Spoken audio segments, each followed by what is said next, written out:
नमस्ते दोस्तों। मुंहिंजे हथ में हिन वक़्तु हिकु सुहिणो ग़ज़लुनि जो किताबु आहे, पन छिॼण जो आवाज़, ऐं शाइर आहिनि जनाब गोप कमल साहब।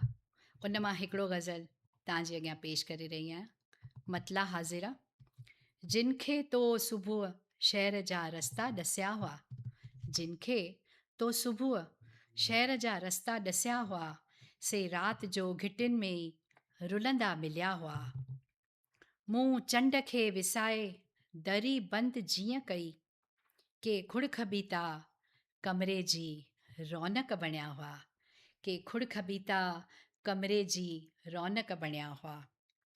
पत्थर ते कोशिशूं त अजायूं थियूं वञनि, के नक्श बर्फ़ ते ई बणाए छॾिया हुआ, के नक्श बर्फ़ ते ई बणाए छॾिया हुआ।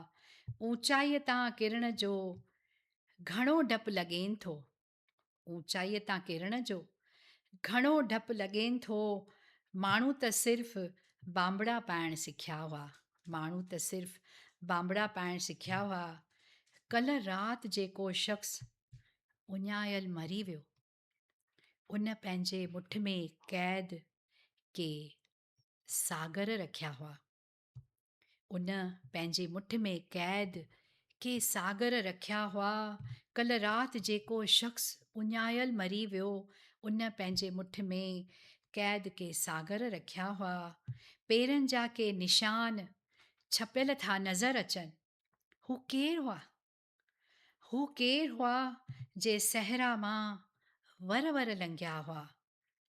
कंहिंजे बि दिलि ॾे राह न ठाहे सघियुसि कॾहिं, मूं चंड जा घणा दफ़ा रस्ता कछिया हुआ, मूं चंड जा घणा दफ़ा रस्ता कछिया हुआ। ऐं दोस्तो, मक्ता हाज़िरा तव्हांजे नज़र, हू जल्द मोटणो हो, घणी राति थी वई, हू जल्द मोटणो हो, घणी राति थी वई। शायदि कमल खे अॼु बि, शायदि कमल खे अॼु बि के शाइर गॾिया हुआ, शायदि कमल खे अॼु बि के शाइर गॾिया हुआ। जिन खे तो सुबुह शहर जा रस्ता ॾसिया हुआ, से राति जो घिटियुनि में ई रुलंदा मिलिया हुआ। ही तमामु सुहिणो किताबु आहे, पन छिॼण जो आवाज़।